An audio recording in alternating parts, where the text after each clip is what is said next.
بسم اللہ الرحمن الرحیم۔ ناظرین السلام علیکم، آپ دیکھ رہے ہیں صابر شاکر یوٹیوب چینل۔ آج ہے 17 دسمبر سال 2019 اور دن ہے آج منگل کا۔ اچھی خبریں ہیں، بری بھی ہیں اچھی بھی ہیں، اس لیے خبر بہرحال دینی پڑتی ہے، اچھی ہو یا بری۔ سب سے پہلے تو اس وقت سچویشن وفاقی دارالحکومت اسلام آباد اور راولپنڈی میں انتہائی کشیدہ صورتحال ہے۔ کشیدہ اس سینس میں کہ افواج پاکستان کی طرف سے ایک رد عمل سامنے آیا ہے اور انتہائی سیریس رد عمل ہے جو آج خصوصی عدالت نے فیصلہ دیا ہے۔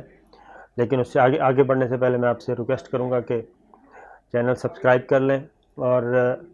ویڈیو پسند آئے تو لائک ضرور کیجیے اور بیل آئیکن کو کلک کریں تاکہ آپ تک تمام ویڈیوز خبریں بر وقت پہنچتی رہیں۔ تو بات ہو رہی تھی، آپ کو پتہ ہی ہے، پچھلے ویڈیو سن لیں تو اس سے پھر اگلی بات آپ کو سمجھ آ جائے گی۔ پچھلی ویڈیو میں ہم نے پوری ڈیٹیل بتائی ہے کہ پرویز مشرف صاحب کو سزائے موت سنائی گئی ہے آئین سے غداری کے جرم میں، آئین توڑنے کے جرم میں۔ تو اب صورتحال یہ ہے کہ افواج پاکستان کی طرف سے شدید ترین رد عمل سامنے آیا ہے۔ آج فوراً ایک اجلاس بلایا گیا جی ایچ کیو میں۔ Senior military officials, senior military افسر، فوجی افسر شریک ہوئے اس میں۔ Army chief general Qamar Javed Bajwa بھی ظاہر یقیناً موجود تھے اور ساری صورتحال کا جائزہ لیا گیا۔ صورتحال اس طرح سے جائزہ لیا گیا کہ کل ایک فیصلہ آیا تھا، وہ تھا آرمی چیف کی ایکسٹینشن سے متعلق قانون کے بارے میں، اور اس میں بھی جنرل قمر جاوید باجوہ صاحب کو پابند کر دیا گیا کہ اگر لیجسلیشن نہ ہوئی تو وہ 6 ماہ کے بعد از خود ریٹائر تصور ہوں گے۔ تو آج دوسرا فیصلہ آیا اور دوسرا فیصلہ آیا کہ پرویز مشرف صاحب کو یک طرفہ طور پہ سزائے موت سنا دی گئی۔ تو اجلاس ہوا، اجلاس میں یہ ساری چیزیں زیر بحث آئیں کہ کیسے ایک آرمی چیف کو، ایک سرونگ آفیسر کو، ایک chairman joint chief of staff committee رہے پرویز مشرف صاحب، صدر رہے، ان کو کیسے غدار قرار دیا جا سکتا ہے۔ سب کچھ ہو سکتا ہے لیکن ایک فوجی افسر جس نے جنگیں لڑی ہوں پاکستان کے دفاع کے لیے، جو کارگل کے ہیرو کے طور پہ جانے جاتے ہیں، وہ ایک ان پہ لیبل لگے کہ جناب یہ غدار وطن ہے اور ان کو سزائے موت دی جائے۔ اس پہ شدید غم و غصے کا اظہار کیا گیا ہے اور ساتھ ہی ساتھ افواج پاکستان نے یہ بھی کہا ہے کہ جناب یہ جو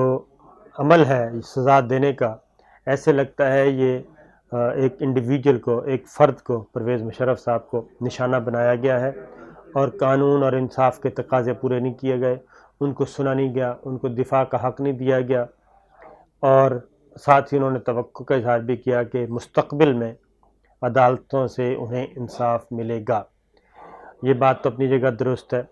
اب آرٹیکل 6 جو ہے وہ کیا کہتا ہے؟ آرٹیکل 6 جو کہ ہائی ٹریزن سے متعلق ہے، وہ تو سیدھا سیدھا یہ کہتا ہے کہ ہائی ٹریزن میں جو معاونت کرے گا، جو سہولت کار ہوگا اور جو شریک جرم ہوگا، وہ بھی ہائی ٹریزن کا اتنا ہی ذمہ دار ہے۔ تو جب یہ سزا ہوئی، جب یہ معاملہ ہوا تھا 3 نومبر 2007 کا، تو آج ہم نے پروگرام میں بھی ذکر کیا ہے کہ اس میں تو اس وقت کے وزیر اعظم وزراء کے ساتھ بیٹھ کے ایک پریس کانفرنس بھی کر رہے ہیں اور وہ بتا رہے ہیں، اور پرویز مشرف صاحب نے بھی یہ کہا ہے کہ اس وقت بھی کہا تھا کہ جناب یہ تو وزیر اعظم کی ایڈوائس پہ کیا۔ تو صورتحال یہ ہے کہ افواج پاکستان اور سپریم کورٹ آمنے سامنے ہیں اس وقت اور صورتحال کشیدہ ہے۔ دعا یہ کرنی چاہیے کہ صبر و تحمل کا مظاہرہ کیا جائے، کیونکہ ماورائے آئین 3 نومبر کو ہوا تھا 2007 کو، اور کوئی اور ماورائے آئین اقدام نہ ہو جائے اور یہ چیزیں، یہ کشیدگی اگر آگے بڑھی تو پورے سسٹم کو خطرہ ہو سکتا ہے، پورے جمہوری سسٹم کو خطرہ ہو سکتا ہے، کیونکہ پرویز مشرف صاحب کو اگر یہ سزا ہو جاتی ہے تو ایسی صورت میں ایک بالکل ایک نظیر بن جائے گی۔ اب وفاقی حکومت کا میں بتاتا ہوں کہ کیا سوچا جا رہا ہے۔ وہ یہ سوچا جا رہا ہے کہ جناب کہ اب اپیل کی جائے سپریم کورٹ میں، اور کوشش یہ کی جائے گی کہ وفاقی حکومت اس میں جائے، کیونکہ اٹارنی جنرل نے آج خود اس فیصلے کو غیر انسانی، غیر جمہوری، غیر قانونی قرار دے دیا، اور اٹارنی جنرل نے ہی مقدمہ پیش کرنا ہوتا ہے، اور سپریم کورٹ میں جائیں گے یہ، اور سپریم کورٹ میں جائیں گے جب چیف جسٹس آف پاکستان نئے آئیں گے، گلزار صاحب، جسٹس گلزار صاحب جب اپنا عہدہ سنبھال لیں گے 20 تاریخ کے بعد 21 کو، تو اس کے بعد یہ اپیل فائل کی جائے گی سپریم کورٹ میں، اور اس میں میرا خیال ہے کہ وفاقی حکومت یہ چاہ رہی ہے کہ ایسا موقف اختیار کیا جائے کہ یہ کیس واپس ریمانڈ ہو، اور اس میں مزید لوگوں کو شامل کیا جائے، اور اگر سپریم کورٹ نے یہ بات مان لی تو ٹھیک ہے، ورنہ پھر پریزیڈنٹ آف پاکستان وزیر اعظم کی ایڈوائس پہ ایک دوسرا راستہ اختیار کر سکتے ہیں، وہ ان ساری سزاؤں کو معاف کر سکتے ہیں۔ جیسے 12 اکتوبر 99 کے بعد نواز شریف صاحب کو اور ان کی فیملی کو جیلوں سے نکال کے سعودی عرب روانہ کر دیا گیا تھا، اور اس وقت کے پریزیڈنٹ مشرف صاحب خود تھے، اور انہوں نے یہ پارڈن، رفیق تارڑ صاحب تھے، چیف ایگزیکٹو پرویز مشرف صاحب تھے، تو انہوں نے خود ہی یہ پارڈن دے دیا تھا۔ آرٹیکل 245 کے تحت صدر مملکت نے سزائیں ختم کر دی تھیں، اور نواز شریف صاحب اور ان کے اہل خانہ تمام کے تمام وہ چلے گئے تھے جدہ سرور پیلس۔ تو ابھی تک یہ تو بہت مشکل ہے کہ پرویز مشرف صاحب کو سزائے موت کی اس سزا پہ عمل درآمد بھی ہو، ابھی بہت سے مرحلے باقی ہیں، تو یہ چیز، لیکن اس سے کشیدگی بہت بڑھ رہی ہے۔ میں یہ آپ کو بتا دوں کہ آج کا جو پریس ریلیز ہے وہ تو بہت شارٹ، یعنی مختصر اور نرم لب و لہجہ اختیار کیا گیا، لیکن جو ڈسکشن ہوئی ہے وہ بہت زیادہ آگے کی ہوئی ہے، وہ بہت زیادہ ہائپ نہیں کریٹ ہم کرنا چاہتے، لیکن پورے کا پورا سسٹم بھی خطرے میں پڑ سکتا ہے اگر یہ چیزیں اسی طرح آگے بڑھتی رہیں تو۔ وزیر اعظم چونکہ باہر ہیں، عمران خان صاحب، وہ آئیں گے وطن واپس، تو ان سے بھی صلاح مشورہ کیا جائے گا، ملٹری لیڈرشپ بھی کرے گی، اور اس کے بعد پھر اگلا راستہ تلاش کیا جائے گا کہ کون سا وے آؤٹ نکالا جائے، کیونکہ یہ کسی بھی صورت میں قبول نہیں افواج پاکستان کو، افسروں کو، جوانوں کو، کہ ان کے ایکس چیف کو، جو آرمی چیف بھی رہے ہیں، جو chairman joint chief of staff committee بھی رہے ہیں، کہ ان کو غدار کہا جائے۔ ایک طرف ہم دیکھتے ہیں کہ معاشی دہشت گردوں کو جیلوں سے نکال کے باہر بھیجا جا رہا ہے، اور دوسری جانب ایک بستر علالت پہ، بستر مرگ پہ پڑے جنرل پرویز مشرف کی رحم کی اپیل بھی نہیں سنی جا رہی، اس سے کافی زیادہ غم و غصہ پایا جا رہا ہے۔ اب جناب ایک اور خبر، ہم نے آپ کو ایک نوید سنائی تھی کہ گروپ آف 7 کا ایک اجلاس ہونے جا رہا ہے، ایک آئیڈیا تھا، کوالالمپور میں ہونا تھا، ملائیشیا میں سمٹ ہونی ہے، بلکہ آئیڈیا یہ تھا کہ ملائیشیا، ترکی، انڈونیشیا، پاکستان، ایران، قطر، یہ سب راضی تھے، 6 کے 6 ملک، اور کوشش کی جا رہی تھی سعودی عرب بھی اس میں شامل ہو جائے، اور ایک گروپ آف 7 بن جائے تگڑے مسلم کنٹریز کا، جو فوجی اعتبار سے بھی تگڑے ہوں، جو معاشی اعتبار سے بھی تگڑے ہوں، تاکہ مسلمانوں کی مفادات کا تحفظ کیا جا سکے، اور یہ سارے گروپ آف 7 کریں۔ اس میں ایران اور قطر کی وجہ سے، خاص طور پر ایران، قطر اور ترکی کی وجہ سے سعودی عرب کو تحفظات تھے، اور سعودی عرب کے ساتھ ساتھ امریکہ کو بھی تحفظات تھے۔ تو وزیر اعظم عمران خان نے وزٹ کیا سعودی عرب کا، MBS محمد بن سلمان سے ملے، اور ان کو قائل کرنے کی کوشش کی کہ یہ ایک اچھا فورم ہے، اور اس پہ چھوٹے اختلافات کو ایک سائڈ پہ رکھیں، اس فورم پہ آ کے ہم گروپ آف 7 ایک تشکیل دینا چاہیے۔ تو MBS کو بھی انوائٹ کرنے کے لیے عمران خان صاحب نے کوشش کی کہ وہ بھی اس سمٹ میں جائیں، اور یہ بات چیت بہت اچھی چل رہی تھی، اور بہت اچھا وزٹ رہا تھا۔ محمد بن سلمان ایئرپورٹ پہ خود چھوڑنے آئے تھے عمران خان صاحب کو، پرائم منسٹر کو، ڈیٹیل ڈسکشن ہوئی،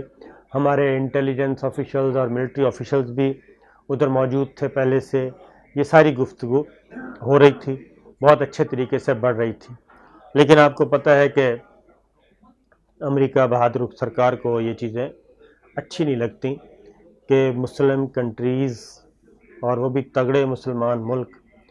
ایک فورم پہ اکٹھے ہوں۔ امریکہ نے بھی پھر اپنا کام دکھایا اور مختلف طریقے سے پریشر ڈالے گئے، لیکن جب انہوں نے دیکھا کہ پاکستان بجائے اس کے کہ وہ خود اس سمٹ کا سبوٹاج کرے، وہ تو سعودی عرب کو بھی راضی کر رہا ہے، اور ادھر عمران خان صاحب سعودی عرب میں تھے،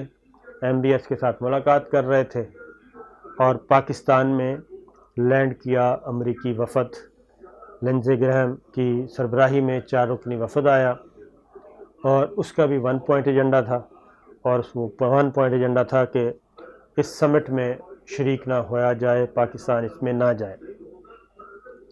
لنزے گرہم اور سینیٹرز کی ملاقات ہوئی نور خان ایئر بیس پہ وزیر اعظم سے، اور وہیں پہ پیغام دیا گیا امریکن لیڈرشپ کا اور بہت رازداری سے، اور اس کا یہی تھا کہ آپ اس میں فی الحال اس طرح کی کوئی ایکٹیویٹی میں حصہ نہ لیں۔ وہی امریکی وفد، امریکی سینیٹر پھر آرمی چیف سے بھی ملے، ان کو بھی یقیناً کوئی اسی طرح کا پیغام دیا ہوگا، اور الٹیمیٹلی نتیجہ یہ نکلا کہ اب وزیر اعظم عمران خان شاید نہ جائیں اس سمٹ میں، بلکہ باضابطہ طور پہ اعلان بھی کر دیا گیا ہے، اور کوالالمپور میں ان کی بات بھی ہو گئی ہے مہاتیر محمد سے۔ تو یہ ایک بہت ہی بڑا افسوسناک بات ہے کہ ہم نے یہ موقع جو ہے وہ مسلمان ملکوں نے آپس میں لڑ بھڑ کے ہی گنوا دیا۔ اگر یہ اویل کیا جاتا چانس تو اس بہت اچھا فورم بننا تھا، کیونکہ ترکی کشمیر پہ وہ ملک تھا جس نے، ترکی نے کھل کر حمایت کی جنرل اسمبلی کے اجلاس میں، اقوام متحدہ میں، مختلف فورمز پہ۔ مہاتیر محمد نے کھل کر کشمیر کی حمایت کی تھی، ملائیشیا نے، اور ایون پام آئل جو ہے وہ سب سے بڑا، جو انڈیا سب سے زیادہ جاتا تھا کھربوں روپے کا ملائیشیا سے، انڈیا نے دھمکی دی تھی کہ ہم یہ بند کر دیں گے، ملائیشیا نے وہ دھمکی بھی مہاتیر محمد نے مسترد کر دی تھی، ریجیکٹ کر دی تھی، اور کشمیر پہ اپنا موقف نہیں بدلا تھا۔ لیکن اب یہ ہوا ہے کہ جناب وہی بات ہے کہ اگر آج ہماری اکانومی تگڑی ہوتی، معاشی اعتبار سے ہم تگڑے ہوتے، تو ہم اس طرح کی بلیک میلنگ کا اور اس طرح کی مجبوری اور اس طرح کی محرومی کا شکار نہ ہوتے۔ لیکن چونکہ ہماری معیشتی مانگے تانگے پہ چل رہی ہے، لہٰذا فی الوقت یہ ہوا ہے کہ جناب وہ سمٹ آپ سمجھیں گروپ آف 7 کا خواب ادھورا ہو گیا ہے اور چکنا چور ہو گیا ہے۔ دوبارہ کب یہ بحال ہوگا اس کے بارے میں کچھ نہیں کہہ سکتے۔ یہ تھیں اچھی اور بری خبریں۔ اجازت دیں، اللہ حافظ۔